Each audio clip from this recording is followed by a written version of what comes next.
আজকের ঘটনাটা একটু অন্যভাবে আমরা আলোচনা করতে চলেছি। গত জানুয়ারি মাসে সম্ভবত একজন দিদি আমাকে একটা ঘটনা পাঠিয়েছিলেন। আসবো সেই ঘটনায়, তবে খুবই মর্মান্তিক এবং 15ই অগস্টকে ঘিরেই সেই ঘটনাটা।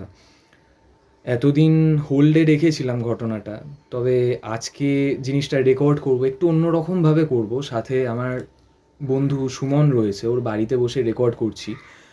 অ্যাজ ইউজুয়াল যেভাবে করে থাকি একদমই তেমন ভাবে নয়, এবং ব্যাকগ্রাউন্ডে হয়তো অনেক সাউন্ড আসতে পারে যেটা ন্যাচারাল, এবং ব্যাকগ্রাউন্ড কোনো মিউজিকও আজকে ইউজ করব না। এবং আজ 14ই অগস্ট, কালকে স্বাধীনতা দিবসের আরও একটা বছর পূর্তি হতে চলেছে। তবে যাই হোক, ঘটনায় আসার আগে কয়েকটা ছোট্ট জিনিস বলে নিতে চাই। আচ্ছা, স্বাধীনতা এর মানেটা কি? আমরা প্রত্যেক বছর স্বাধীনতা দিবস পালন করি, আগে পরে অনেক রকম ঘটনা আমরা পাই, সেগুলো নিয়ে ইস্যু করে থাকি। তো আসল স্বাধীনতার মানেটা ঠিক কি? সত্যি কি জানি? আমরা আলোচনা করি বটে, বাট কতটুকু জানি? যাই হোক, যে দিদি ঘটনাটা শেয়ার করেছেন তিনি একটু মফস্বল এরিয়ার দিকে, মফস্বল অঞ্চলের বাসিন্দা। উনি ওনার পরিচয় প্রকাশ করতে বারণ করেছেন ব্যক্তিগত কারণের জন্য, আপনারা বুঝতেই পারবেন সেটা। তো উনি ওনার হাজব্যান্ডের সাথে একটি 3তলা বাড়িতে থাকেন, এখনও সেইখানে উনি থাকেন। তো আশেপাশে বাড়ির সংখ্যা খুবই কম, এবং মেন ঘটনাটা যেটা হচ্ছে, ওনার বাড়ির সামনে একটি অ্যাম্বুলেন্স দাঁড়িয়ে থাকে, এবং সেটা অচল, ভাঙাচোরা অচল, পাশ দিয়ে গাছ উঠেছে। আর সেই অ্যাম্বুলেন্সটাকে ঘিরেই ঘটনাটা। তো দিদি প্রেমালাপ করেই বিয়ে হয় তার হাজব্যান্ডের সাথে, এবং বাড়িতে আসার পরে প্রথম প্রথম তো কিছু হয়নি, নর্মাল যেমন সাংসারিক জীবন চলতে থাকছিল। তার কয়েকদিন বাদ থেকে কিছু আনইউজুয়াল ব্যাপার ঘটতে থাকে। যেমন দিদি রাত্রিবেলা ঘুম ঠুম হয় না, ঠিকমতো ঘুম আসে না। দাদা ঠিক মতো, মানে ওনার হাজব্যান্ডের কথা বলছি, উনি ঠিক আছে ঘুমোচ্ছেন, সব কিছুই ঠিকঠাক চলছে। তো দিদি কোনোভাবে একটা মনের মধ্যে একটা অন্ধকার, একটা ডিপ্রেশন ঘিরে আসতো। আর জানলা দিয়ে দিদির বাড়ির সামনের অ্যাম্বুলেন্সটাকে উনি দেখতেন। ওনার যেন চূড়ান্ত একটা খারাপ লাগা, একটা বেদনা উনি অনুভব করতেন। তো জিনিসটা ধীরে ধীরে আরও বাড়তে শুরু করলো। ওনার হাজব্যান্ড বুঝতে পারলেন যে উনি রাত্রিবেলা ওনার ঘুমিয়ে পড়ার পরে উনি ওনার স্ত্রী পাশে থাকেন না, অ্যাম্বুলেন্সের সামনে চলে যান। কিভাবে চলে যান উনি তার কিনারা বা হদিশ করতে পারেননি কখনোই, কারণ গাড়ির দরজা বন্ধ থাকে, চাবি দেওয়া থাকে, পরবর্তী ক্ষেত্রে চাবি উনি ওনার কাছে রেখে দিয়েছিলেন। কিন্তু কিভাবে ওনার স্ত্রী যান উনি সেটার কিনারা করতে পারেননি, কারণ ওনার ঘুম, যতই উনি ভাবেন যে উনি জেগে থাকবেন, কিন্তু ওনার ঘুম আলটিমেটলি চলেই আসে। তো এরম করে করে ঠিক হয় যে ওনার বন্ধুবান্ধব বা তাদের স্ত্রীরা একদিন বাড়িতে, যথেষ্ট জায়গা রয়েছে তো কাটাবেন এরকম সবাই মিলে। তো সেই ক্ষেত্রেও দেখা যায় যে তারা সবাই ঘুমিয়ে পড়ছে। আমি ঘটনাটা খুব ছোট করে বলছি, কারণ দিদি উনি ভয়েস মেসেজ পাঠিয়েছিলেন আমাকে। তো সেই জিনিসটা আমি আমার মতো করে ন্যারেট করে আপনাদেরকে বলছি। তো দেখা যায় যে তার মধ্যে একজন, মানে ওনারই বন্ধু আর কি, ওনার হাজব্যান্ডের বন্ধু, তিনি গাত্রবন্ধন মানে গা বন্ধন করতে পারতেন। তো তিনি করেন, নিজের গা বন্ধন করে ব্যাপারটা মানে পর্যবেক্ষণ করার চেষ্টা করেন। দেখেন যে সবাই ঘুমিয়ে পড়ছে, কিন্তু উনি ঘুমিয়ে পড়েননি, এবং খেয়াল করলেন যে বৌদি, মানে যার কথা বলছি, যে দিদির কথা বলছি, তিনি আস্তে আস্তে উঠে ছাদের দিকে যান এবং ওপর থেকে ঝাঁপ মারেন। এবং ওপর থেকে কোনো বিড়াল যেভাবে ঝাঁপ মারার পর পড়ে গেলে যেভাবে থাম প্যাড দিয়ে নিজেকে সামলে নিয়ে আবার সোজাভাবেই পড়ে, তো তেমনই একটা কায়দায় দিদি পড়ে গেলেন, এবং দিদির একটা আঁচড় পর্যন্ত লাগেনি। একটা বিকৃত কাইন্ড অফ ভঙ্গিতে হেঁটে সে অ্যাম্বুলেন্সটির কাছে গিয়ে অঝোরে কাঁদতে শুরু করলেন। তো এর মাঝে আরও কিছু ঘটনা রয়েছে। যেমন যেমন ওনার হাজব্যান্ডও আমাকে ভয়েসে বলেছিলেন যে দিদি নাকি জানলার সামনে দাঁড়িয়ে, যখন ঘুমানোর আগে জানলার সামনে দাঁড়িয়ে এরকম অ্যাম্বুলেন্সটার দিকে তাকিয়ে অঝোরে কাঁদতেন, কী সব বলতেন, ফিস করে মাম্বল করতেন। তো কী এক্স্যাক্টলি বলতেন সেটা দাদা কোনো দিন উদ্ধার করতে পারেননি। তো এরকম না, ঘটনাটা চলতেই থাকে, এবং এটার হদিশ বা কিনারা ওরা কোনোভাবে পারেনি। তবে সেই বন্ধুর সূত্রে একজনের হদিশ তারা পান, তিনি একজন তান্ত্রিক মানুষ। তো তার কাছে ওনারা যান। এবং ঘটনাচক্রে এই যে দিদির কথা বলছি, যার সাথে এই ঘটনাগুলো ঘটছে, তার জন্মদিন ছিল 15ই অগস্ট। এবং সেই তান্ত্রিক মানুষের কাছে যাওয়ার পর তারা জানতে পারে তিনি কিভাবে গণনা করেন তাদের মত অনুযায়ী, যেটা যার যার বিশ্বাস। যাই হোক, তিনি বলেন যে ওই অ্যাম্বুলেন্সটিকে ঘিরে অনেক ঘটনা রয়েছে। দিদিদের পাড়াটা বা যেই অঞ্চলটার কথা বলছি সেটা একটা প্রত্যন্ত মফস্বল অঞ্চল, আমি নামটা বলছি না সেই জায়গার। তো সেখানে আগে ওরমভাবে অ্যাম্বুলেন্স কিছু থাকতো না। সেখানে এরকম যেমন ওই 3 চাকার ভ্যানগুলো হয়, পেছনের দিকে একটা শেল্টার মতো দিয়ে তো সেটাকে অ্যাম্বুলেন্স বানিয়ে নিয়ারেস্ট যেই হাসপাতাল বা এরকম রয়েছে সেখানে নিয়ে যাওয়া হতো কারো কিছু প্রবলেম হলে। তো সেই অঞ্চলে একটা যেমন হয় মহকুমা বা এরকম থেকে একটা অ্যাম্বুলেন্স দান করা হয়, ব্যবস্থা করা হয়। তো সেই অ্যাম্বুলেন্সটাই ওরকম ছিল, কাইন্ড অফ জিপের মতো এরকম দেখতে। এবং সেখানে একজনকে ফিক্স করা হয় যে অ্যাম্বুলেন্সের চালক হবে আর কি। তো যখন কারো যদি দরকার পড়তো, খুব মাঝে সাঝেই দরকার পড়তো, কারণ সেই অঞ্চলের বাসিন্দার সংখ্যা খুবই কম ছিল। আস্তে আস্তে সেটা বাড়ছিল পরবর্তী দিকে, তবে তৎসত্ত্বেও অনেক কম। তো যাই হোক, তো সেই গুণিন বা তান্ত্রিক মানুষ বলেন যে সেই অ্যাম্বুলেন্সকে ঘিরে যেই ঘটনাটা সেটা খুব মারাত্মক। এবং একজন প্রেগনেন্ট বা মানে যার বাচ্চা হবে এরকম লেবার পেন ওঠে, তো তেমনই একজন মহিলা ওই অঞ্চলে থাকতেন এবং তার হাজব্যান্ডের সাথে তিনি একাই থাকতেন। এবং তাদের আর্থিক অবস্থা অতটা ভালো ছিল না সেই মুমেন্টে, ওরকম সম্ভব ছিল না অ্যাম্বুলেন্সে করে করা এবং সেগুলো যা টাকা বা শহরাঞ্চলে নিয়ে আসার। এবং ঘটনাটা হচ্ছে যেই হাসপাতালকে ঘিরে এখন সারা দেশ, একদম দেশে চাঞ্চল্য ছড়িয়ে গেছে এবং আমাদের রাজ্যে তো বটেই, সেই হাসপাতালেই নিয়ে আসা হচ্ছিল। ইন দ্য মিন টাইম তখন হয় সেটা একটা বৃষ্টির রাত ছিল এবং সেই রাতটা ছিল 15ই অগস্ট, অর্থাৎ রাত 12টা বেজে 15ই অগস্ট পড়ে গেছে। এবং তারা শহরাঞ্চলে ঢোকার আগেই, মানে আমার বলতে গায়ে কাটা দিচ্ছে, আমি ঘটনাটা আমার মতো করেই ন্যারেট করছি যদিও, যে সেই মহিলার হাজব্যান্ড যিনি ছিলেন তারই বন্ধু সেই অ্যাম্বুলেন্সের চালক ছিল। এবং মাঝপথে তখন মানে চূড়ান্ত নাকি বৃষ্টি হচ্ছিল, মানে প্রচুর পরিমাণে বৃষ্টি হচ্ছিল। ওরা অ্যাম্বুলেন্স থামিয়ে সেই তার স্ত্রীকে দুজনে মিলে ভোগ করেন, অর্থাৎ মানে তার রেপ করা হয়।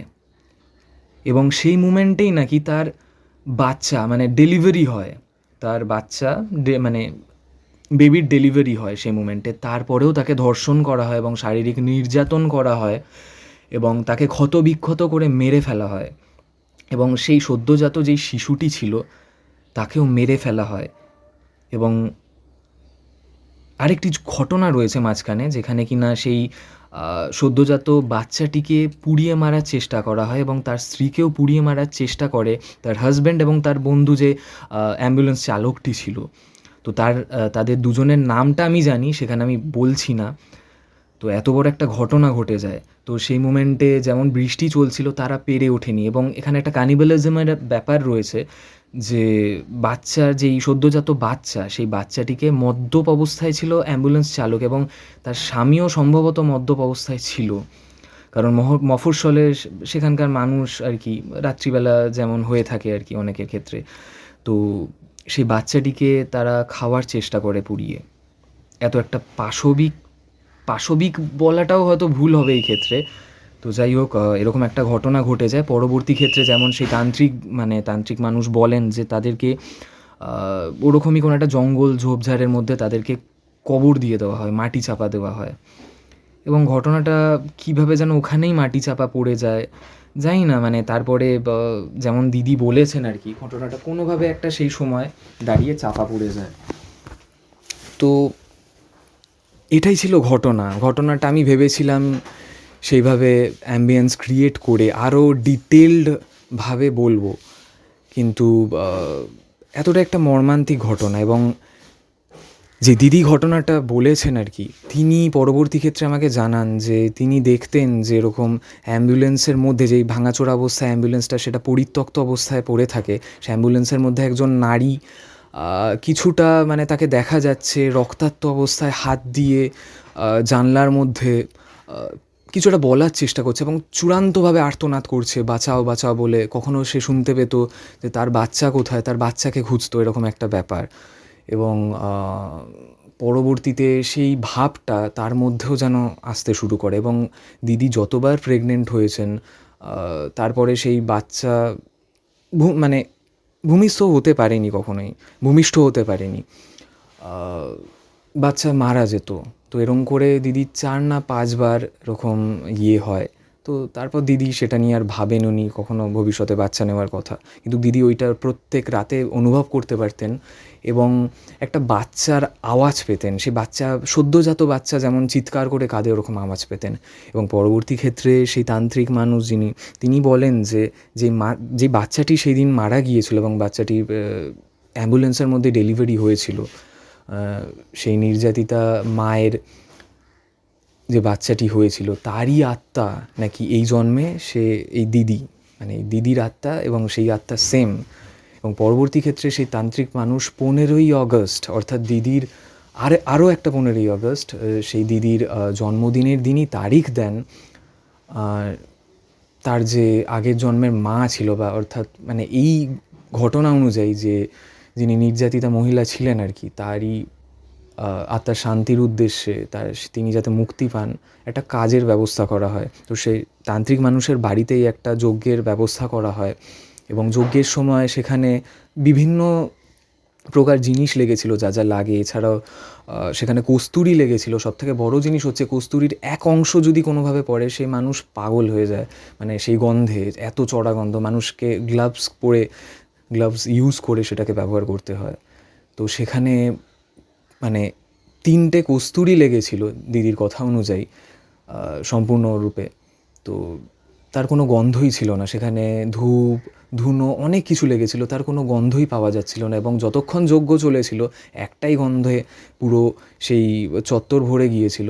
মানুষকে পোড়ালে যেই ধরনের গন্ধ, একটা চড়া গন্ধ বেরোয়, সেই ধরনের গন্ধ। এবং দিদি দেখতে পাচ্ছিলেন যেই মাকে দেখতেন তিনি, যে প্রত্যেক রাত্রিবেলা চূড়ান্ত আর্তনাদ, চিৎকার করতেন, একমাত্র তিনিই শুনতে পেতেন। তার হাজব্যান্ড কিন্তু কখনো শুনতে পেতেন না, চড়া ঘুমের মধ্যে থাকতেন এবং আশেপাশে তেমন তো বসতি নেইও। তো সেই মায়ের প্রতিচ্ছবি তিনি দেখতে পারেন এবং সেই হোমকুণ্ডের বা যজ্ঞকুণ্ডের মধ্যেই সেই মা যেন নিজেকে বিসর্জন দিচ্ছেন বা সেই আগুনে পুড়ে যাচ্ছেন। তিনি কাঁদছেন, তার কান্না কিন্তু তার কানে গিয়েছিল, সেই মানে দিদির কানে গিয়েছিল সেই কান্না। তবে সেই কান্নাটা সেদিন অন্য রকম ছিল। এতদিন যেভাবে আর্তনাদ, চূড়ান্ত যন্ত্রণা, বাঁচাও বাঁচাও করে চিৎকার, বা তার সন্তানকে খুঁজতেন যেমনভাবে, তেমন কিন্তু নয়। এই কান্নাটা অনেকটা হাসির কান্না, অনেকটা রিলিফের কান্না, এরকম একটা ছিল। তো সেই শেষ সময় বা সেই শেষ মুহূর্ত তিনি দেখতে পেয়েছিলেন। তো জানি না ঘটনাটা কিভাবে আপনারা নেবেন, তবে এর পরিপ্রেক্ষিতে আরও অনেক জিনিস বলার রয়েছে। সেটাই আমার বন্ধু এখানে বসে রয়েছে, তার সাথেই কয়েকটা ঘটনা বা কয়েকটা আলাপচারিতা এই ব্যাপারে করব। তো সুমন, এই ঘটনাটা শুনে কি মনে হলো? একটু আগে যেই ব্যাপারগুলো আমাকে বলছিলি, তো সেগুলো যদি তুই একটু বলিস। এটা এমন একটা ঘটনা, মানে মানুষের দিক থেকে বিচার করলে মানুষ ভাববে এটা খুবই একটা অসুস্থ মস্তিষ্কের কাজ বা পাশবিক, কোন একটা পাশবিক কাজ ভাববে মানুষ, এটা ভাবলেই। কিন্তু যতদূর বিবেচনা করি, মানুষ মাত্রই তো জীব। এবার জীবের মধ্যে অনেক রকম কিছু জিনিসের আগমন ঘটে, অনেক রকম নতুন কিছু চিন্তাধারার আগমন ঘটে, তেমনি অনেক কিছু বিবর্তনও ঘটে। সব কিছু মিলিয়েই জীব। মানুষকে ধর্ষণ করেছে, একটা পুরুষ মানুষ তার স্ত্রীকে ধর্ষণ করছে, এর থেকে, তাও আবার একজন ড্রাইভারের সাথে মিলে, এর থেকে খারাপ কিছু মানে মানুষ হিসেবে ভাবতে গেলে খুবই, এই জিনিসগুলো খুবই দুঃখজনক। মানে তাহলে কাকে বিশ্বাস করব? আলটিমেটলি কে কাকে বিশ্বাস করবে সমাজে? তাহলে সব থেকে যে বড় যে আস্থাটা, ভালোবাসা বা একটা সম্পর্কের যে ভ্যালু, সেটা তো নেই।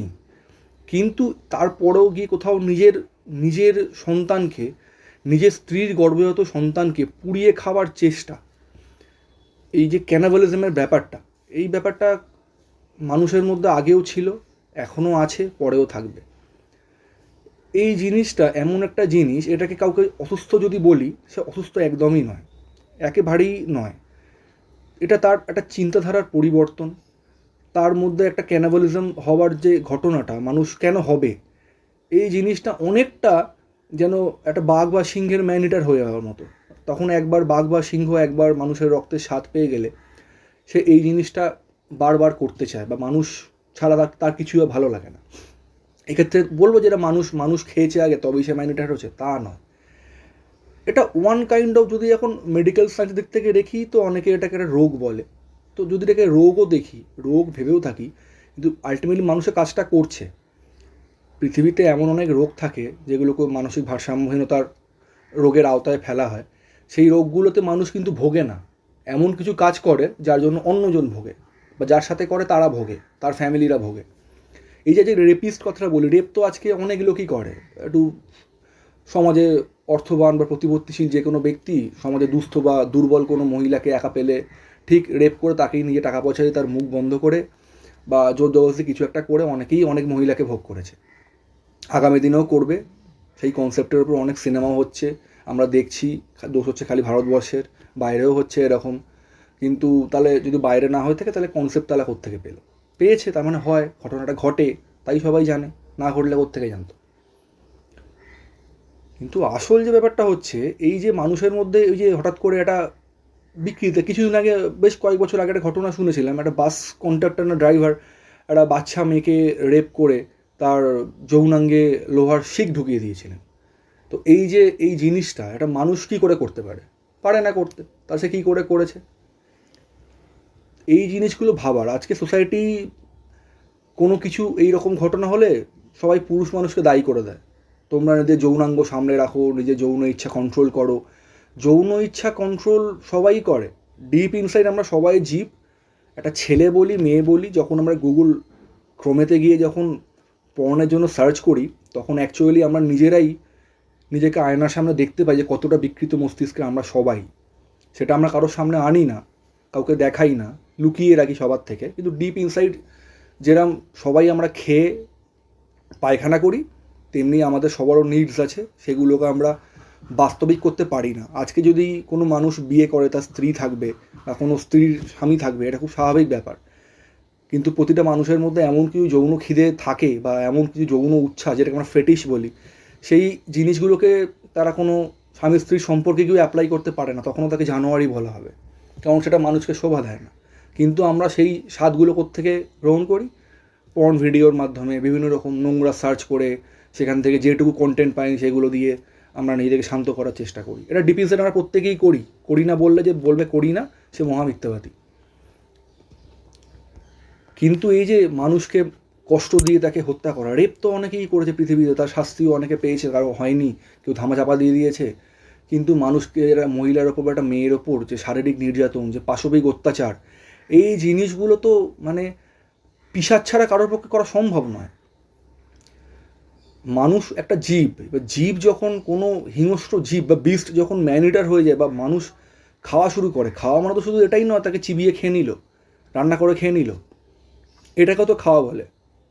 তাকে খেয়ে শেষ করে দিল, তার রক্ত মাংসটা তো চিবিয়ে খায়নি, কিন্তু তাকে যে নির্যাতন করেছে, আমরা যখন মুরগির দোকানে যেভাবে দোকানদার মুরগি কাটে তার যে কষ্টটা হয়, যে মেয়েটা মারা গেছে রেপ হয়ে, তারও সে একই কষ্ট হয়েছে। তো এই জিনিসগুলো পিশাচ ছাড়া কারোর পক্ষে কসাই ছাড়া সম্ভব নয়। তো তাই জন্য বলবো যে সমাজে আজকে যে ঘটনাগুলো ঘটছে, এই ঘটনা আগামী দিনেও ঘটবে, এবং এই ঘটনার গ্যারেন্টি দিয়ে বলতে না পারলেও আমি 99% বিশ্বাস করি এটাই, যে মানুষ যে এত বড় পলিটিক্যাল ক্ষমতার পেছনে থেকে এই কাজটা করেছে তার শাস্তি কোনো দিনই হবে না। শাস্তি অন্য একজনকে, নির্দোষ মানুষকে দাঁড় করানো হবে, তার শাস্তি হবে, তার পরিবারটাও ভেসে যাবে। তো আজকে আমরা সবাই খুব মিছিলে অংশগ্রহণ করবে, খুব ভালো কথা। দেশের নাগরিক বা দেশের মেয়েরা, রাজ্যের মেয়েরা, আমাদের পশ্চিমবাংলার মেয়েরা, কলকাতার মেয়েরা সবাই এগিয়ে আসতে চাইছে। এই আরজিকর ঘেরাও করে রাস্তায় নিরাপত্তা, মেয়েরা পাহারা দেবে, এই জিনিসটা খুব ভালো ব্যাপার। কারণ এই জিনিসটা যদি হয়ে থাকে আগামী দিনেও কখনো যদি এরকম ঘটনা কোনো এইরকম পিশাচ ঘটায়, তাহলে মানুষের বা প্রশাসনের টনক নড়বে। কিন্তু সত্যি কথা বলতে গেলে আমরা যে কাজটা যে করতে যাচ্ছি সেই কাজটা actually one kind of trend ছাড়া কিছু বলে আমার মনে হয় না। কারণ আমাদের সমাজে এমন কিছু মানুষ আছে যাদের আর্থিক অবস্থা যদি তাকে বিচার করি, তার কাছে অর্থেরই কোনো ভ্যালু নেই, তারা এতটাই অর্থবান। আর প্রত্যেকে ফেসবুকে বা ইনস্টাগ্রামে সোশ্যাল মিডিয়া যেভাবে ঘটনাটা ছড়িয়ে পড়ছে, সবাই যদি এতটাই মানবিক হয়ে থাকে, তাহলে অমানবিক কারা অ্যাকচুয়ালি বলুন তো? একটা মানুষ যখন কোনো কারণে, অসহায় মানুষ বিপদে পড়ে, কতজন মানুষ ঠিক পাশে দাঁড়ায়? আজকে এই ঘটনাটা মানুষের কাছে কন্টেন্ট ম্যাটেরিয়াল হয়ে গেছে বলেই আজকে অনেক মানুষ যাবে, সেলফি টেলফি তুলবে, একটা কুল সাজবে। সবাইকে বলছি না, তার মধ্যে এরকম মানুষও থাকবে, তারা সেজে যাবে যে আমরাও প্রতিবাদী, আমরাও আন্দোলন করছি, আমরাও ঘেরাও করছি, মানুষের পাশে থাকতে আমরা চাই। কিন্তু তার মধ্যে 10% হয়তো অনেস্ট মানুষ থাকবে, বাকি 90% যারা কুল সাজতে যাবে। এটা আমাদের সমাজে আজ সবথেকে আরও বড় প্রবলেম। যে মারা গেল তাকে অপমান করা ছাড়া এটা কিছুই নয়।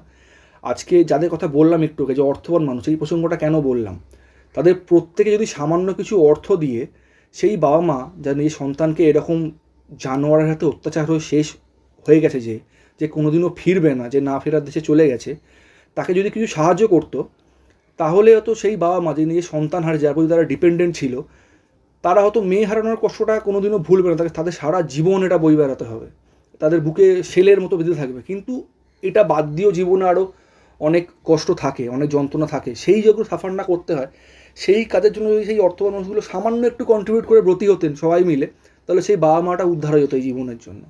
মেয়ের কষ্টটা তাকে ফিরিয়ে আনতে দিতে পারবো না, আমাদের সমাজের প্রবলেম সেটা। আজকে একজন মহিলা ডাক্তার, সে নাইট শিফটে কাজ করছে মানুষের সেবা করার জন্য, তারই নিরাপত্তা নেই। তাহলে নিরাপত্তাটা অ্যাকচুয়ালি কোথায় আছে? আলটিমেটলি আমরা কিছুই করছি না, কিছু করতে পারবোও না। করছি সেটাকে বলে কাদা ছোড়াছুড়ি। আমরা ফেসবুকে পোস্ট করে পুরুষ মানুষকে বলছি আপনি ছেলেকে এটা সামলান, কেউ বলছে মেয়েকে রিলস, উলঙ্গ হয়ে রিলস বানাতে বারণ করুন, আবার কেউ বলছে আপনি দাদু যেটা টাইপ করবেন বা সার্চ করবেন সেটাই আপনাকে দেখাবে। হ্যাঁ, মানছি যে যেটা সার্চ করে তাকে সেটাই দেখায়। সোশ্যাল মিডিয়ার ধরনই তাই। ওই সোশ্যাল মিডিয়ার কন্টেন্টের সমুদ্রে আমি যে জিনিসটা একবার ইন্টারেস্ট দেখাবো, বারবার আমাকে ওটাই দেখাবে। আমি ঠাকুর দেবতার ছবিতে ক্লিক করলে আমাকে ওটাই দেখাবে। কিন্তু এই যে কন্টেন্টটা আজকে ভরে যাচ্ছে, সেটা তো দেখতে হবে যে রিলসগুলো অত্যাধিক সামান্য কিছু ভিউজের জন্য, আমি দেখছি অনেক হাউস ওয়াইফ যারা ভ্লগ বানাচ্ছে, ভ্লগগুলো দেখার মতন না। আমি বলছি না যে নারী স্বাধীনতা বা নারীর পোশাক স্বাধীনতা, সেটা একদমই নয়। অনেক নারী পোশাক না পরেই স্বাধীনতা দেখাচ্ছে রিলসের মাধ্যমে এসে। এগুলো কি আমাদের সমাজে খুব ভালো দেখায়?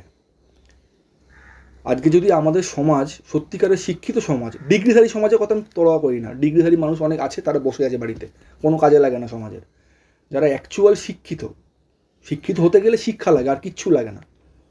যারা অ্যাকচুয়াল শিক্ষিত, সেই সমাজে আজকে সেই মহিলা যারা অর্ধ উলঙ্গ অবস্থায় নেচে কুদে বিভিন্ন রকম গালিগালাজ করে ভিডিও কন্টেন্ট বানিয়ে, বা যে কোনো ছেলেকেও দেখছি দিন দিন মেয়ে হয়ে যাচ্ছে, মেয়ে সেজে বিভিন্ন রকম কন্টেন্ট বানাচ্ছে।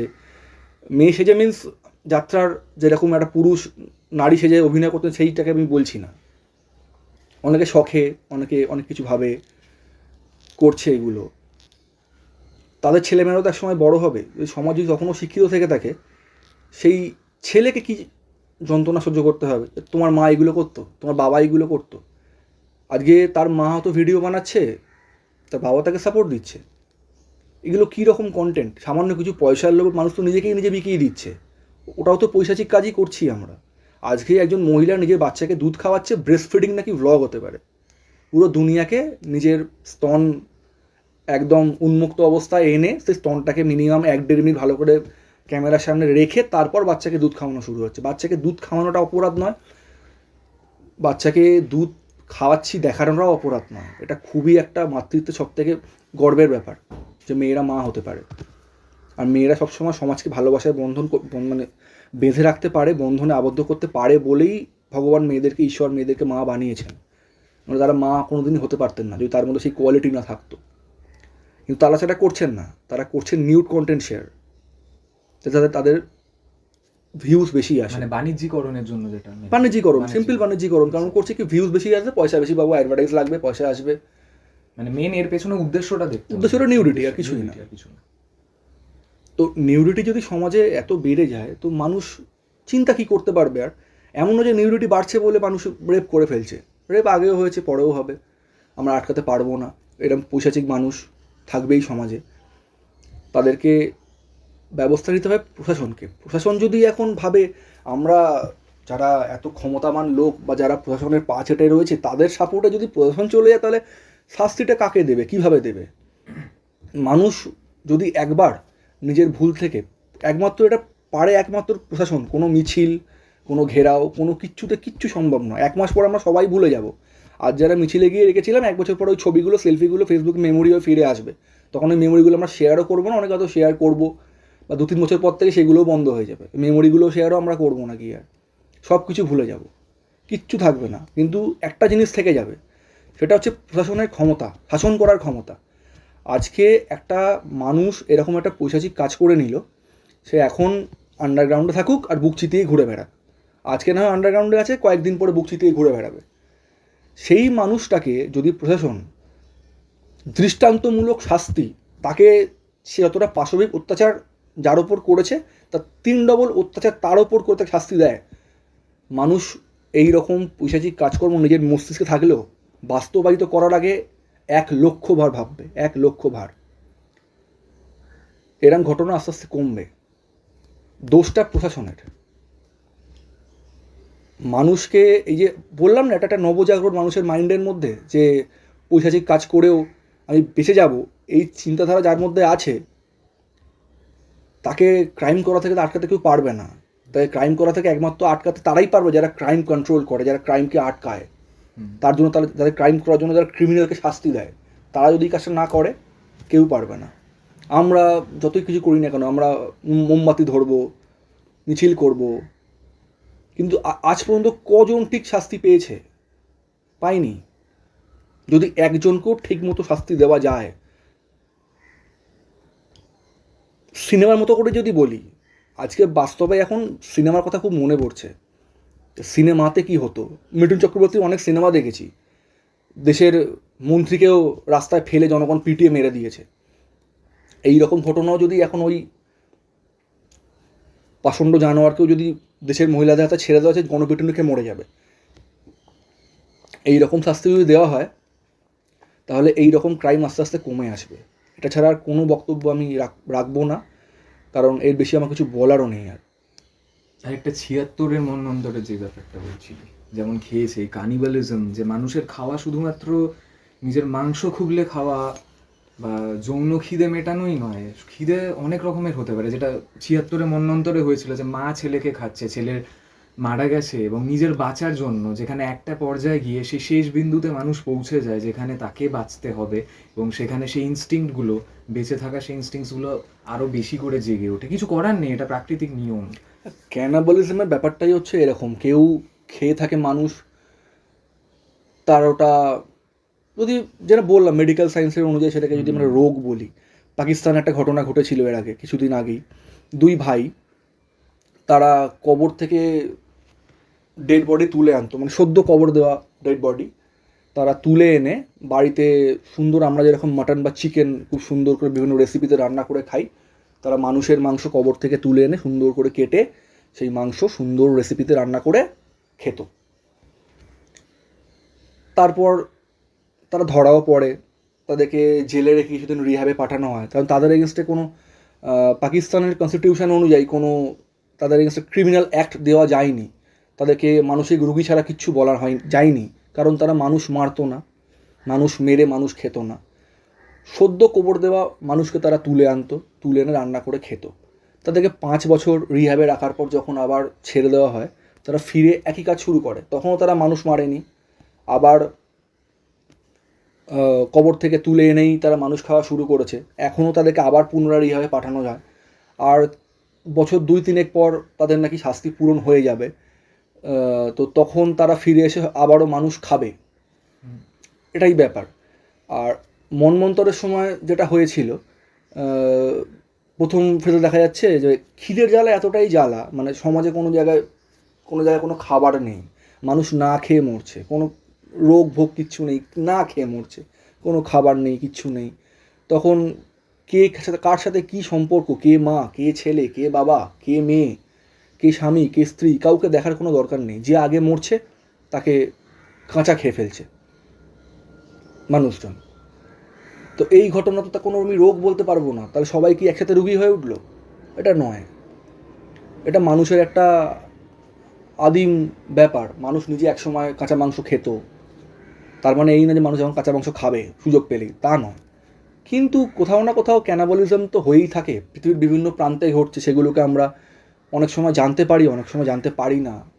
অনেক সময় সেই দেশের বা সেই জায়গার সরকার থেকে, প্রশাসন থেকে সেই ঘটনাকে মানুষের সম্মুখে আনে না, কারণ এই ঘটনাগুলো প্রকাশ করার মতো ঘটনাও খুব একটা নয়। কিন্তু এই যে পৈশাচিক সুখ বা আনন্দ, মানুষ কতটা নৃশংস হতে পারে, যে মানুষ কতটা নৃশংস জীব তার প্রমাণ হচ্ছে এটাই, নিজের শারীরিক ও মনের সুখ। শারীরিক সুখ তো মানুষ তার যৌনাঙ্গ দিয়ে পূর্ণ করে নিচ্ছে, তারপরও তার যে মানসিক একটা খিদে থেকে যাচ্ছে, সে মানুষের কাঁচা মাংসটা খুবলে খাচ্ছে, নিজের বাচ্চা, নিজের স্ত্রীর গর্ভজাত বাচ্চাকে, ভ্রূণটাকে বা সেই বাচ্চাটাকে যে জন্মানোর পরেই ভূমিষ্ঠ হয়েছে মৃত, তাকে আগুনে পুড়িয়ে খাবো বা খাচ্ছে, খেয়ে যে তৃপ্তি পাচ্ছে, এই জিনিসগুলো ভাবলেই তো গা শিউড়ে ওঠে। তাহলে মানুষ কতটা ভয়ানক, তার থেকে বলার উপায় কে রাখে? আজকে বাঘ, সিংহ, যত রকম মাংসাশী প্রাণী আছে, তাদেরকে ভগবান, ঈশ্বর বা আমাদের প্রকৃতি ওইভাবেই তৈরি করেছে। তারা ওইভাবেই অভ্যস্ত, তারা ওই রকমই প্রাণী। খাদ্যের সম্পর্কের স্তরে তারা খাদক, তারা মাংস খেয়েই বাঁচবে। তাদেরকে আজকে যদি ফলমূল বা তৃণভোজী বানিয়ে দেওয়া হয় খাইয়ে, তারা বাঁচবে না, মারা যাবে। কিন্তু মানুষ সব কিছু খেতে পারে। মানুষের এরকম কোনো নেই যে মানুষ মাছ মাংস না খেতে পারলে মারা যাবে। মানুষ নিরামিষ খেয়েও বাঁচতে পারে। পৃথিবীতে এমন কোনো জিনিস নেই যা মানুষ খায় না। এখন তো বলতে গেলে পুরো পৃথিবী জুড়ে মানুষ প্রায় সব রকম প্রাণীর মাংসই খায়। কিছুদিন পরে তো সেই স্তরটা আস্তে আস্তে বেড়ে যাবে। পৃথিবীতে আস্তে আস্তে যত জনসংখ্যা বাড়বে, মানুষের ফুড চেঞ্জ হবে আস্তে আস্তে। যেগুলো মানুষ আগে খেতো না সেগুলো খাওয়া শুরু করবে।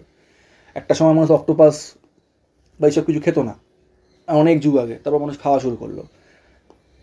ইউরোপের মানুষরা এমন তিমি মাছ খাওয়া শুরু করে, তিমি মাছ বিলুপ্তির পথে চলে গেছে। তো মানুষের ফুড চেঞ্জ হচ্ছে আস্তে আস্তে। একটা সময় পর মানুষের মধ্যে আরও অনেক মানসিক রোগও দেখা দেবে। তো মানসিক রোগ, যারা মানুষকে কষ্ট দিয়ে পাশবিক অত্যাচার করে শান্তি পায়, তাদেরকে রিহ্যাবে না রেখে তাদের এগেনস্টেও সরকারের উচিত নতুন কোনো আইনত ধারা নিয়ে আসা, তাদেরকেও শাস্তি দেওয়া যায়। কারণ সে যেটা করছে তার ক্রাইম। সে মানসিক ভারসাম্যহীন বলে সে একটা মানুষকে যে লেভেলের কষ্ট দিচ্ছে, সেইটা সে নিজের তৃপ্তির জন্য।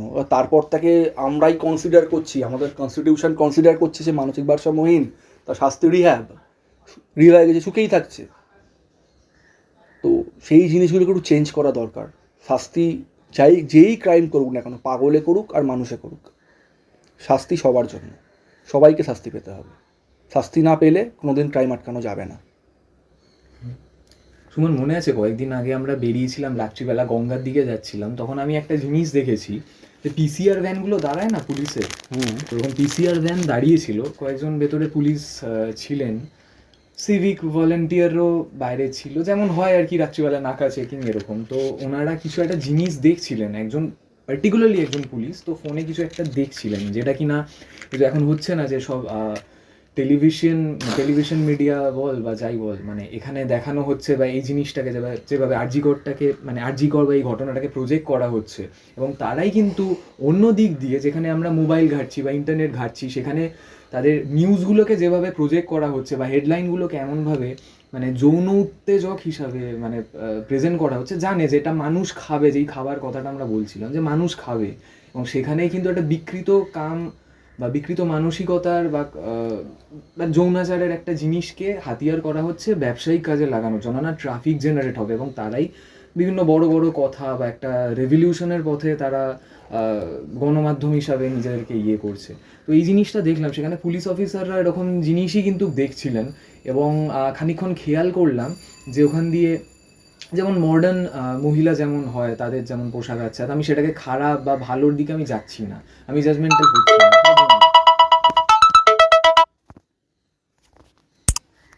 তো জাজমেন্টাল হচ্ছি না বা হবও না আর কি, জাজমেন্টাল হচ্ছি না, হবও না। তবে এটা বলতে পারি যে সেখানে যখন মহিলারা পাস করছিলেন, তখন তারা এরকম নিজেদের মধ্যে স্ল্যাং ইউজ করে খুব খারাপ জিনিস আর কি বলছিলেন। তারাও কিন্তু ওই রক্ষক হিসাবে ভক্ষণের বা ভক্ষক হিসাবে কিন্তু ব্যাপারটা প্রজেক্ট করছিলেন। মানে তারাও কিন্তু ভক্ষণ করতে চাইছেন, হয়তো তারা পারবেন না বা করবেন না, কিন্তু তাদের মানসিকতা বা চিন্তনের দিক দিয়ে তারা কিন্তু রক্ষক হয়েও ভক্ষক। তো আমি এই জায়গায় একটা জিনিস বলতে চাই, আমরা কিন্তু প্রত্যেকেই জীব, মানুষ আমরা অনেক পরে হয়েছি বটে, কিন্তু আমরা প্রকৃতিরই অঙ্গ, এবং প্রকৃতির যে মেন নিয়মটা, অর্থাৎ সার্ভাইভাল অফ দ্য ফিটেস্ট বা নিজেদের মেটকে ফাইন্ড করা, যেমন আমরা দেখতে পাই পাড়ার মধ্যে কুকুরে কুকুরে বা বিড়ালে বিড়ালে বিভিন্ন প্রাণীদের মধ্যে নিজেদের টেরিটোরিয়াল ঝামেলা বা মেটিং সিজনে যেমন ঝামেলা হয়, এটা বেঁধে যায়। এই জিনিসটা কিন্তু আমাদের মধ্যেও ইনস্টিংক্টটা রয়েছে, পরতে পরতে রয়েছে, বরং আরও বেশি করে রয়েছে। সেটা কিন্তু আমরা সামাজিকতা বা মানবিকতার একটা আচ্ছাদন দিয়ে ঢেকে রাখি, যেহেতু আমরা মান আর হুঁশ রয়েছে আমাদের, আমরা মানুষ। তো আমি এটা বলতে চাই যে আমরাই একাধারে দানব, আমরাই একাধারে মানব, এই দুটো সত্তাই আমাদের মধ্যে কাজ করে। জানি না কতটা দেবত্ব রয়েছে, অবশ্যই আমি বিশ্বাস করি আমাদের মধ্যে ঈশ্বর বাস করেন, আমাদের মন্দিরে ঈশ্বর থাকেন। তবে যাই হোক, তো এই জিনিসগুলোর জন্যই আমাদের আইনকে প্রস্তুত করতে হবে, কারণ প্রকৃতির নিয়মের ওপর বা প্রকৃতির আইনের ওপর কোনো আইন কিন্তু নয়। আমাদের আইনগুলো এমনভাবে তৈরি করা হয়েছে বা হচ্ছে, নতুন যা যা এডিশন আসছে সেগুলো কিন্তু সব কিছুই আমাদের নিজেদের দৈনন্দিন জীবন এবং ব্যবসায়িক স্বার্থে কিভাবে আমরা কাজে লাগাতে পারি, এবং সেইটাকেই মাথায় রেখে করা হচ্ছে। কিন্তু প্রকৃতির জন্য কোনো প্রভিশন বা প্রকৃতির নিয়মকে মাথায় রেখে কোনো প্রভিশন কিন্তু সেখানে আদতেও নেওয়া হয় না। আমরা ভুলে যাচ্ছি, আমরা অতিমানবীয় পর্যায়ে চলে যাচ্ছি, যেখানে কিনা আমাদের চূড়ান্ত একটা পতন এসে চলেছে, মানে আসতে চলেছে। কারণ যা শুরু হয়েছে তার একটা শেষ থাকবেই, সেই শেষটা স্বাভাবিক বা প্রাকৃতিক ক্রূর নিয়ম হতেই পারে, সেটা প্রচণ্ড করাল নিয়ম রয়েছে প্রকৃতির, সেটার ঊর্ধ্বে আমরা যেতে পারি না, কিছুই করার নেই। আমাদের আপাত দৃষ্টিতে যেটা খাদ্য সম্পর্ক হোক বা যে মেটিং যাই কিছু হোক না কেন, বা বাঁচতে গেলে যেভাবে বাঁচা তো সেটা যতই আমাদের মানে চোখে বা লাগুক কিনা, আমাদের এটা এটা মেনে নিতেই হবে, কারণ এটা প্রাকৃতিক নিয়ম। তো সেই জিনিসটাকে আমরা যেহেতু মানুষ হিসাবে এখন পরিগণিত হয়েছি, তো মানুষ হিসাবেই সেটার সাথে কোপ আপ করে এমনভাবে আমাদের আইনকে বানাতে হবে সেটার সাথে যেন সাযুজ্য বজায় থাকে, এবং আমাদের যখনই এন্ড আসুক সেটা খুব তাড়াতাড়ি যেন না হয়, প্রাকৃতিক নিয়মেই সেই এন্ডটা আসুক। আমরা যেভাবে ক্যান্সারের মতো পৃথিবীর বা ভূপৃষ্ঠে যেভাবে ছড়িয়ে গেছি, যেভাবে পিচের রাস্তা, ইট সিমেন্ট পাথর বালি দিয়ে ভরিয়ে দিয়েছি, সেখানে একটা গাছ বড় হতে পারে না, সেখানে সমস্ত ঢেকে যাচ্ছে একটা ক্যান্সারের মতো, আমরাই যেন সেই ভাইরাস হয়ে উঠছি। সেখানে যেন পৃথিবী বা প্রকৃতি মাকে রিবুট করতে না হয় নিজেকে, বা নিজেকেই না ধ্বংস করে আবার একটা শুরুর পর্যায়ে নিয়ে যেতে হয়। সেটা প্রাকৃতিক নিয়মেই হোক, কিন্তু এই প্রকৃতি মায়ের এই নিয়মটা বজায় থাকুক। তো এটাই আমার মানে মেন বলার ছিল। এরকম দেখেছি, কারণ আমাদের মধ্যে সেই দানবীয় সত্তাটা রয়েছে, এবং সেটাকে আমাদের মাথায় রাখতে হবে। একাধারে দুটো শক্তির সাথে আমাদেরকে লড়াই করতে হবে। এবং আরেকটা জিনিস ছোট্ট বলে রাখি, সেদিনকা গঙ্গার ঘাটে যাওয়ার সময় দেখলাম তো সামনে শ্মশান রয়েছে, তো গাড়ি করে যখন নিয়ে যাওয়া হচ্ছে মরদেহ, যেমন পয়সা বা খই ফেলা হয়, সেই খই পয়সা ফেলার পরে আমার নিজের চোখে দেখা সেই খই পথশিশু যারা রয়েছে কুড়িয়ে কুড়িয়ে খাচ্ছে, এবং সেই পয়সা তারা কুড়িয়ে নিচ্ছে। তো কিছুই পড়ে থাকে না, একটা মৃত্যু আরেকটা জন্মকে নিশ্চিত করে যায়, এরকম হাজারো মৃত্যু হাজারো বেঁচে থাকাকে নিশ্চিত করে যায়। তো এটাই নিয়ম প্রকৃতির, একটা বেঁচে থাকার মধ্যে একটা যেমন মৃত্যু থাকে, একটা মৃত্যুর মধ্যে একটা বেঁচে থাকা থাকে। এটাই। আর সুমন, একটা কি বলতে যাচ্ছিলি তুই?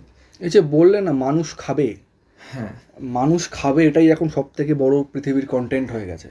আজকে চোখের সামনে যা দেখছি, যা কিছু ঘটছে, সবই মানুষ খাবে, মানুষকে খাইয়েই আমরা তৃপ্তি পাচ্ছি, নিজে কিছু খাচ্ছি না। এই যে বললে রক্ষক যিনি ভক্ষক, ব্যাপারটা কি জানো তো, আজকে ফেসবুক খুললে অনেক জায়গায় বিভিন্ন পোস্টে দেখি একটা কাপেলের ছবি দিয়ে বা কোনোটা ছেলে মেয়ের ছবি দিয়ে ফেসবুক পেজ থেকে বলে লিঙ্ক মিল গিয়া হ্যায় সবকো মিল জায়গা। তার কমেন্ট সেকশনে আমি অনেক চেনা জানা লোককেও দেখি লিঙ্ক চাই, গিভ মি লিঙ্ক বা প্লিজ লিঙ্ক, এরকম টাইপের কমেন্ট তারা করে। বা সেই ফেসবুক পেজগুলোকেই আজকে দেখছি তার মোমবাতির পোস্ট করছে। আজকে আমাদের সমাজের মহিলারা বা নারীরা যেরকমভাবে আন্দোলনে নামছে তাদেরকে সাপোর্টিভ পোস্ট করছে। মানে যখন যেটা মানুষ খাবে সেটাই অ্যাকচুয়ালি বিক্রি করছে। তাদের কাজ তাহলে অ্যাকচুয়ালি কী? তারা তো আমাদেরই মধ্যেই রয়েছে, আমরাই তারা। তো তারা মানুষ খাইয়েই শান্তি পাচ্ছে। আজকেও যে কাজকর্মগুলো চোখের সামনে দেখছি ওগুলো মানুষ খাবে বলেই হচ্ছে, মানুষ না খেলে এই রকম কাজ হয় না। তাহলে কারা কোনটা করছে? আমাদের মধ্যে থেকেই কেউ যাচ্ছে, আমাদের মধ্যে থেকেই কেউ মানুষ খাওয়াচ্ছে। আমাদের যিনি রক্ষা করছেন বা যারা রক্ষা করছেন ভাবি আমরা, তারা আদৌ কি আমাদের রক্ষা করে কোনো স্বার্থে ছাড়া? আজকে আমার কিছু বাড়ি থেকে চুরি হয়ে গেলে, কিছুদিন আগে আমার সাথে একটা স্ক্যাম হয়েছিল, আমার সেখানে কিছু টাকা লস হয়, তার জন্য তো আমিও কমপ্লেন করেছিলাম। তো তারা নিজের স্বার্থে আমাকে, তারা চাইলে পারতেন করতে আমাকে সাহায্য, আমাকে করেননি, কারণ তারা চান না করতে। অ্যাকচুয়ালি এটা ওপেনলি বলতে কোনো লজ্জা নেই, কোনো বাধা নেই, কোনো ভয়ও নেই। আসল ব্যাপারটা হচ্ছে মানুষ তো, যেটা বললে মানুষ জীব, তো জীব যখন মানুষের মধ্যে একটা আকাঙ্ক্ষা সবার মধ্যে থাকেই, ওই কথাটাকে উপেক্ষা করলে যদি তার জন্য পুরুষ জাতিকে বা নারী জাতিকেও, আমার সাথে এমন অনেক ঘটনা বা এমন ঘটনা আমি জানি বা আমার সাথেও ঘটেছে এমন ঘটনা, যেখানে নারী জাতীয় পুরুষকে ভোগ করার জন্য ব্ল্যাকমেল করে, বা সেই রকমভাবেই আমরা যেরকম যেটাকে ইফ টিজিং বলি, সেটা অনেক মেয়েরাও করে ছেলেদেরকে। তো এই জিনিসগুলো থেকেই থাকবে, কারণ বললে না মানুষ প্রাকৃতিক জীব, ওটা সবার আগে। কিন্তু প্রাকৃতিক জীব তো কী হয়েছে, তার তো কিছু নিয়ম থাকা উচিত, তার একটা সংযম থাকা উচিত। সেই প্রত্যেকটা মানুষেরই একটা মনে ভয় থাকা উচিত, এই কাজটা করলে এই পরিণতিটা হতে পারে। সেইটা ছাড়া কোনো কিছুই সম্ভব নয়। কারণ আজকে সবাই বাক স্বাধীনতার মাধ্যমে বা বাক স্বাধীনতার সুযোগ নিয়ে যে যা পারছে বলছে, যে যা পারছে করছে। এই জিনিসটা যত বেশি মানুষ করছে, তত মানুষ যে কতটা অন্ধকারে নিজেই ডুবে আছে তার বেশি মানে তার ফলনটা দেখতে পাচ্ছি। মানে মানুষ তৈরি হচ্ছে এরকমভাবেই যে মানুষ কতটা নিজে অন্ধকারে ডুবে, অশিক্ষার আঁধারে ডুবে রয়েছে, তার একদম পরিষ্কার প্রতিচ্ছবিটা চোখের সামনে ভেসে উঠছে আরও বেশি করে। মানুষ অনেক কিছু জানেই না, অথচ কোনো একটা জিনিস ভুল জেনেছে আগে থেকেই, অথচ সে সেটাকে এখন জানতে পারছে, ইউটিউব ঘেটে অনেক কিছু ঘেটে জানতে পারছে। ঘেটে বলছে আমাকে এত একটা ভুল জানানো ছিল, আমি জানতাম না এটা, আমি এখন এটা জানলাম সোশ্যাল মিডিয়ার মাধ্যমে। আসলে তাকে জানতে এত খুব বাধা দেয়নি। তেমনি মানুষ, এই যে মানুষ খাবে এই জিনিসটাকে এত বেশি করে মানুষ প্রশ্রয় দিচ্ছে না, এটা মানুষকে আগামী দিনে সোসাইটি এত হার্মফুল হবে এর থেকে, মানে এটা এতটাই হার্মফুল জিনিসটা যে মানুষ এখনও কল্পনা করতে পারছে না। এই যে সব জিনিসই কন্টেন্ট হয়ে যাচ্ছে, ইচ অ্যান্ড এভরিথিং। আমি অনেক অ্যাক্সিডেন্টের ভিডিও দেখি, যেটা অনেক মানে ভয়াবহ একটা অ্যাক্সিডেন্ট, একটা মানুষ বাইকে অ্যাক্সিডেন্ট করে প্রায় 10 ফুট ওপরে, মানে বাইক থেকে নিয়ে 10 ফুট ওপরে উঠে গেছে, দিয়ে একদম ছেঁদরা কেটে একদম গড়াতে গড়াতে চলে গেল।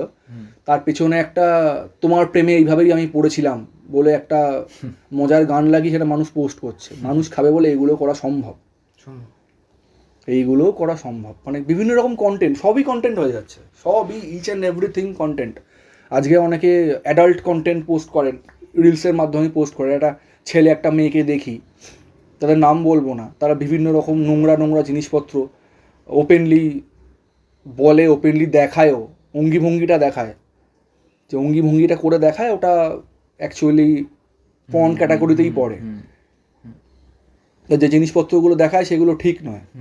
তো সেগুলো আজকে আমরা দেখব, অনেক মানুষ দেখবে, সব মানুষ তো সমান নয়, কে কীভাবে নেবে সেটাকে আমরা বিচার করি।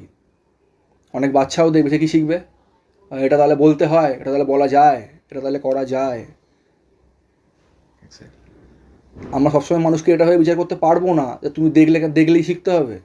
তাহলে ছোটোবেলায় কেন বলতাম, তুমি তোমার ছেলের সামনে, আর তার কোনো স্ত্রী তার স্বামীকে কেন বলতো তোমার ছেলের সামনে গালাগালি দেবে না, তাহলে শিখবে ওটা।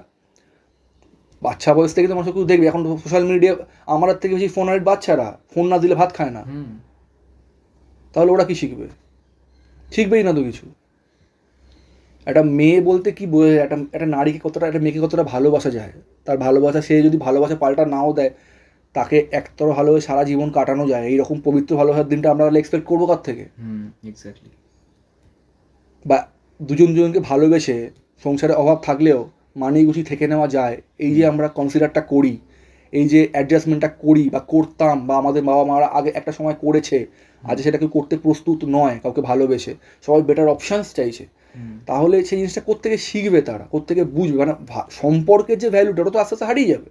কারণ একটা ছেলে একটা ভিডিও দেখছে যে তার বয়ফ্রেন্ড গার্লফ্রেন্ডে বিভিন্ন রকম উল্টো পাল্টা ভঙ্গিতে সব কিছু বলছে, ইভেন স্পার্মের মতো দেখতে কিছু জিনিস দিয়ে তার গায়ে স্পার্ম ছিটিয়ে এরকম একটা কন্টেন্ট মারছে, লোকে যাতে খাবে, জাস্ট মানুষ খেয়ে নেবে, মজা হবে, ভিউজ হবে, আমি পয়সা কামিয়ে নেবো। তার মানে ভাবছে তাহলে এগুলো করা যায়। তাহলে একটা মেয়ে মানে কি, মেয়ে মানে হচ্ছে ওইটাই, আমার লিঙ্গ যতটা বড় হবে ততটা আমি সমাজে মেয়েদের কাছে বেশি পপুলার হব। সেটা তাহলে ভাববে তাহলে আমার মেয়েকে, কোনো একটা মেয়েকে বলি যে আমার লিঙ্গের সাইজ এতটা, জানো তো, তুমি তাহলে আমাকে আমার পটে যাবে। তাহলে বা আরও অন্য জিনিস থেকে তাহলে মেয়েদেরকে এরকম বললে মেয়েরা সুখী হয়। আমি যদি মেয়েকে নোংরা নোংরা কথাবার্তা বলি, ননভেজ যেটাকে আমরা বলি এখন সোশ্যাল মিডিয়ার কন্টেন্টের মাধ্যমে, ননভেজ জোকস বা ননভেজ কথাবার্তা যদি বলি, তাকে রেসপেক্ট না দিই, মানে মেয়েরা ভোগ্যপণ্যই হয়ে যাবে আস্তে আস্তে ছেলেদের কাছে। পরের জেনারেশন বাচ্চাদেরকে তাই তো ভাববে। সবাই নয় বুঝলো, পারিবারিক শিক্ষা সবার সমান না, কিন্তু কেউ না কেউ তো ভাবলো, একজন হলো তো ভাবলো, সেটা কোথায় যাবে? সেই একজনে যখন কোনো খারাপ কাজ করবে তখন সবাই খারাপ হয়ে যাবে। তার জন্যই নিজেদেরকে সংযম করতে হবে, নিজেরাই সংযত নই। আমরা নিজেরাই ফেসবুক কন্টেন্টে এইসব মেটেরিয়াল দেখতে পছন্দ করছি বলেই তারা করছে, আমরা যদি পছন্দ করতাম না তারা কেন বানাতো? আজকে তোমার সাথে আগের দিনই একটা ফেসবুকে একটা রিলস দেখছিলাম, যেখানে কাস্টমার কেয়ার, জিওর কাস্টমার কেয়ারে ফোন করে একটা ছেলে বলছে আমার ফোনে পর্ন দেখা যাচ্ছে না কেন, যখন সদ্য আমাদের ভারতীয় সরকার জিও নেটওয়ার্কের মধ্যে পুরো পর্নটাকে টোটাল ইন্ডিয়া থেকে ব্যান করে দিয়েছে। যেমন জিও সিম কার্ড বা জিও ফাইবার থাকবে, সেখান থেকে কোনোভাবেই তুমি পর্ন সার্চ করতে পারবে না, ওয়েবসাইট ঢুকতে পারবে না, সেটাকে ব্যান করে দেওয়া হয়েছিল। সো সে তখন তাকে মেয়েটাকে একটা নোংরা কথা বললেন যে তাহলে ঠিক আছে, আপনি যখন হেল্প করতে পারছেন না, তাহলে আপনার গলার ভয়েস শুনেই ম্যাস্টারবেট করে নেবো। তাহলে এই কথাগুলো বলা যায় কোনো মেয়েকে? যে কন্টেন্টের জন্যই করলো, সে সেটাকে অডিও কলটাকে কন্টেন্ট বানিয়ে করলো, সে তো কার সাথে করেছে, সে তো বলেছে, তাহলে পাবলিক খেয়েছে সেই জিনিসটাকে, খুব সুন্দর করে খেয়েছে। তার মাথায় কেন হলে পাবলিক খাবে এই জিনিসটা? তো যদি তার মাথায় আসতো একটা ক্রাইম, তাহলে সেটা করতে পারতো? আসতো না। মাথাতে আসছে না ক্রাইম, মাথায় আসছে কন্টেন্ট, পাবলিক খাবে, সেটা ভেবেই করছে। তাহলে কোনো একজনও থেকে যাচ্ছে 100 জনের মধ্যে, 1000 জনের মধ্যে কজন থাকে? 10 জন থাকছে। তাহলে এই করে তো বাড়ছে জিনিসটা না। তো এই জিনিসটাকে আটকানোর জন্য আমাদের নিজেদেরকে চেঞ্জ করতে হবে, নিজেদেরকে সংযত করতে হবে। আমরা বলছি আমরা অমুক স্কুল থেকে পড়েছি, অমুক কলেজ থেকে পড়েছি, আমার অমুক ডিগ্রি আছে, আমার পারিবারিক শিক্ষা হতো, আমার জেঠু সরকারি চাকরি করেন, আমার বাবা করেন, তার মানে এই নয় যে আমি শিক্ষিত হয়ে যাচ্ছি। শিক্ষিত হতে গেলে ডিগ্রি তো লাগে না। অনেক মূর্খ লোককেও দেখি তাদের শিক্ষা, তার সান্নিধ্যে যদি 10 মিনিটও কাটানো যায়, জীবনে অনেক কিছু শেখানো যায়, অনেক কিছু শেখা যায়। তো সেই শিক্ষাটা আমাদের মধ্যে হারিয়ে যাচ্ছে, অনেকটাই হারিয়ে যাচ্ছে। তার বিনিময়ে আমরা অনেক কিছু পাচ্ছি, সেগুলো খুব খারাপ। সেই খারাপ জিনিসগুলোকে আমরা কোনো একদিন পয়েন্ট আউট করে পার্টিকুলারলি রাস্তায় নামছি, 1 মাস পর আমরা সবাই ভুলে যাব, 1 মাস পরে আবার আমরা একই জিনিস করতে শুরু করে দেবো। এখন ফেসবুকে এই ননভেজ কন্টেন্টটা কদিন ধরে দেখতে পাচ্ছি না, একটা এরকম মর্মান্তিক ঘটনা ঘটে গেছে বলে 1 মাস পরে আবার আসবে, আমরা আবার হাই করবো, রিয়াক্ট দেবো, শেয়ার করবো। মিডিয়া তো এটাকে ট্রিগার করে দিচ্ছে, এখন এটা ট্রেন্ডে রয়েছে, তো এটাকেই সামনে এনে দিচ্ছে, এটাই চলবে, এটাই ট্রেন্ড। আবার যখন এটা মিটে যাবে তখন আবার যেটা ট্রেন্ডে থাকবে সেটাকেই টেনে দেবে, তখন আসবে আবার। তো সেই জিনিসগুলো তো মানুষকে তো আমরা নিজেরাই মানুষ, আমরা নিজেরাই বোকা সাজছি, নিজেকে বোকা বানাচ্ছি, নিজেদেরই পণ্য করে তুলছি, নিজেদেরই ব্যবসার অঙ্গ করে তুলছি, ব্যবসার ফুড ব্লগিং এর নামে যা নয় তাই করছি, যা নয় তাই। আমি এক টুকরো খাবার খেয়ে একটা ব্লগিং করলাম সামান্য ভিউজের জন্য, সে দোকানদার ফেমাস হয়ে গেল, দোকানদার 1 মাস পরে ফেমাস হওয়ার পর 2 মাস পরে তার এমন অহংকার চলে এলো, সে মানে তার দোকানে আর যাওয়াই যাবে না, সেরকম লোককে ভাইরাল করে দিলাম। অথচ এমন নয় তার দোকানে খাবার খুব ভালো ছিল, কোনোদিনই ছিল না। এই জিনিসগুলোকে মানে চাকরি বাকরি নেই, মানুষ যা নয় তাই করতে আরম্ভ করে দিয়েছে। তো যাই হোক, এই ঘটনাটা আপনারা যখন শুনবেন তখন ভারতের স্বাধীনতা আরেকটু তার বয়স বেড়ে যাবে, 15 আগস্ট পড়ে যাবে 2024-এর। যাই হোক, তবে একটা জিনিস বলবো যে ইকোনমিক্স একটা রুল রয়েছে, চাহিদার তুলনায় যার যোগান বেড়ে যায় তার মূল্য কমে যায়। সেই ক্ষেত্রে আমার ব্যক্তিগতভাবে বিশ্বাস যে আমরা যেই অঞ্চল বা যেই পরিধিতে থাকি সেখানে জনসংখ্যা খুব বেশি করে বেড়ে গেছে, মানে বীভৎসভাবে বেড়ে গেছে। সেই ক্ষেত্রে আমাদের মূল্যবোধ, আমাদের জীবনের মূল্যটাও কমে যাচ্ছে, কারণ যোগান অনেক বেশি বেড়ে গেছে চাহিদার তুলনায়। সেই ক্ষেত্রে এরকম দাঁড়িয়ে যাচ্ছে আমাদের রুচিবোধ, আমাদের মূল্যবোধ এবং একে অপরের জীবনের জন্য কদর বোধ, এগুলো কমে যাচ্ছে। আমার নিজের চোখে দেখা, যেখানে কিনা জানি না এটা কতটা সত্য হয় বা মিথ্যা হয়, ভূত ভূত দানব ইত্যাদি খুঁজে বেড়াই আমরা, তবে এগুলো আমাদের মধ্যেই রয়েছে। সেখানে সমাজের কিছু এমন স্তরের ব্যক্তিবর্গ তারা যাচ্ছেন এরকম কালা জাদুর যারা তান্ত্রিক আছেন তাদের কাছে গিয়ে সেখানে দলিল লিখে দিচ্ছে তাদের নামে, মানে জমির দলিল দিয়ে দিচ্ছে, বাড়ির দলিল দিয়ে দেওয়া হচ্ছে, সোনা প্যাটরা করে সোনা দানা ইত্যাদি দিয়ে দেওয়া হচ্ছে যে আমার পথ থেকে আমার বিজনেসের উন্নতির জন্য এই মানুষটাকে সরিয়ে দেওয়া হোক। সেটা নিজের পরিবারের মানুষ থেকে শুরু করে নিজের ব্যবসাস্থলে পাশে আরেকজন ব্যবসা খুলে বসেছে, তাদের ক্ষেত্রে আমি দেখেছি এটা হচ্ছে। এটা এটা ইনস্টিংক্ট, এটা ন্যাচারাল ইনস্টিংক্ট, এটা হবে। এটা অনেক জটিলভাবে হচ্ছে। আমরা যেহেতু মানুষ না, আমাদের সব কিছুই খুব জটিল। অঙ্কগুলো, পারমুটেশন, কম্বিনেশন, এই অঙ্কগুলো খুব জটিল হয়ে গেছে, আমরা ন্যাচারালভাবে আর নিতে পারি না। তো এটা খুব জটিলভাবে হচ্ছে। তো আমার একটাই বক্তব্য, আপনারা দেখবেন বিদেশে বা বিভিন্ন রকম দেশ রয়েছে যেখানে কিনা জনসংখ্যা অনেকটা কম, সেখানে তাদের মূল্যবোধ অনেকটাই বেশি, ডিপ্রেশন রেট জিরোর কাছাকাছি বা নেই। এটা এরকম রয়েছে, কিন্তু আমাদের সেই ক্ষেত্রে কিন্তু আমাদের পর্দার আড়ালে অনেক কিছুই হয়ে যাচ্ছে। তো এই জিনিসটাই কমুক। আসল স্বাধীনতা বা আসল স্বাধীনতা কাকে বলে হয়তো জানি না এই কনভারসেশনটা কতটুকু ফলপ্রসূ হলো, তবে আসল স্বাধীনতা কাকে বলে এর উত্তর হয়তো এখান থেকেও আমরা আদৌ বের করতে পারলাম কি না জানি না। তবে আমরা বহু হাজার হাজার বছর আগে যেভাবে আগুন কিভাবে প্রজ্বলিত করা যায় বা জ্বালানো যায়, আগুনের আবিষ্কার আমরা করেছিলাম আমাদের নিজেদের কাজে লাগানোর জন্য, এখন তার থেকেও বীভৎস দাবানল আমরা লাগাতে পারি। তবে সেই আগুনটা কী ধরনের আগুন হবে সেটার আবিষ্কার আমাদেরকে করতে হবে। আমার মনে হয় সেটাই প্রকৃত স্বাধীনতা হবে। এবং সেই আগুন দিয়ে কী কী জ্বালাতে হবে, অর্থাৎ জ্বালাবো কোন কোন জিনিসগুলো, আমাদের কোন কোন জিনিসগুলো জ্বালাবো এবং কোন কোন জিনিসগুলোকে সুরক্ষিত রাখবো, সেটা আমাদেরকেই খুঁজে বার করতে হবে। আন্দোলন এমনই হওয়া উচিত আমার মনে হয়। তো আরও অনেক কিছু বলার ছিল, এটা শেষ করার সাবজেক্ট নয়, অনেক কিছুই বলার থেকে যায়, বাকি থেকে যায়। তবে আমি এইটুকু বলবো যে আমাদের প্রশাসনিক লেভেলে যেসব লোকেদের রিক্রুটমেন্ট হয়, তারা হয়তো অনেক সময় অনেক প্রশাসনিক লোকজন থাকেন সমাজের গুন্ডা স্তরের, এরকম মানুষজন গিয়ে বসছেন, তারাই চালাচ্ছেন। আমি বিশ্বাস করি যে মানুষটা সব থেকে বেশি করাপ্টেড, তারই সাধনার লেভেলটা সেই লেভেলে নিয়ে যাওয়া যায় বা সেই সব থেকে বড় সাধক হতে পারেন। কারণ আমরা যদি জন্ম থেকেই সাধু হয়ে জন্মাই, তবে সাধন পথে কিসের জন্য আমরা যাত্রা করব, কিসেরই বা সাধন পথের দরকার হয় যদি জন্ম সাধু হিসাবেই আমরা পৃথিবীতে আসি। তো আমার এটাই বিশ্বাস, আমাদের মধ্যেও বাল্মীকি রয়েছেন, আরও বেশি করে রয়েছেন, আরও বেশি করে মহাপুরুষরা এখনও জন্মান, আরও বেশি করে জন্মান। তবে তাদেরকে সেই পরিবেশ পরিস্থিতি, সেই বাস্তুতন্ত্র বা সেই মন্দির তৈরি করে দিতে হবে যাতে সেই দেবতারা সঠিকভাবে আসীন হতে পারেন, সঠিক স্থানে পৌঁছতে পারেন এবং সঠিক সিংহাসন লাভ করেন। তবেই সেই দেবতার যারা মানে পদচারণা করবেন বা পুজো করবেন তারাও যাতে ভালো থাকেন। আপনারাও ভালো থাকুন এবং স্বাধীনতার সঠিক মানে আমরা খুঁজে বার করি। হ্যাঁ, আমি আরেকটা জিনিস বলতে চাই যে স্বাধীনতা দিবস উদযাপন করার পরে আমাদের এত